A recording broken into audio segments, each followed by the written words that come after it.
All right, so same idea as example number 1. First thing we're going to do, find the x value of the vertex. Now remember, the x value of the vertex is always inside the parentheses with the x. There is no x plus something, there is no x minus something, so that means the x value is 0.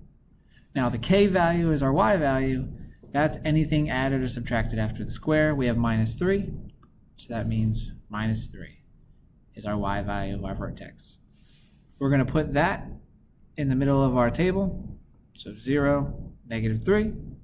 We can even graph it if we want. Now to the calculator and our table. So to clear out what we did last time, you hit y equals and you have this equation in there still. Just go ahead and hit the clear button and it's gone. Now when we put in a fraction, we're just going to do 1 divided by 3 to put in 1/3. And then we're going to put in the x squared minus 3. We want to see the table, so we hit the blue second button and hit the graph button all the way at the top right. Now you'll see all these decimals. We don't want the decimals. We can't graph them. We don't care about them. So what we're going to do is graph the whole numbers. So we have 0 and negative 3. If we keep going up, we then have negative 3 and 0.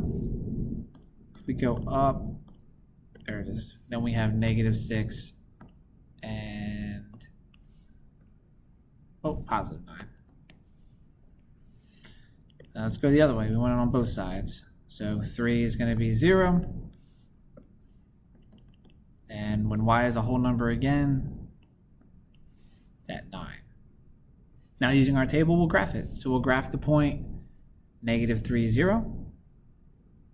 Graph the point negative 6, 9.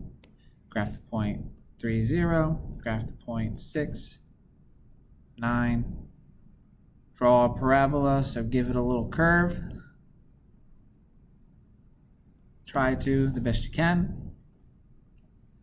Domain. We got errors on the end of our parabola, so it means it's always going to the left, always going to the right. Parabolas are always going to have negative infinity to positive infinity domain. The range from our lowest y value to our highest y value. Our lowest y value is the vertex, so it's when y is negative 3. And the highest y value, we have those errors, so it's positive infinity. And the last part, talking about the transformations, we can look at it going from the parent function, which is before any transformations are done to it. So we can look at it going from the green to the gray, or we can use the table and that equation like we did yesterday. There's 2 ways to do it. Either way you want to do it is fine. So if we look at the graph, we moved down. We didn't move left or right. So there's no A, there's no C, there's no D.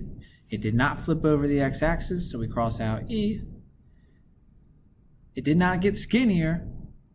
It's a 1/3, so it got wider, so that means G is also the answer. So the transformation is only down, and vertical shrink or getting wider.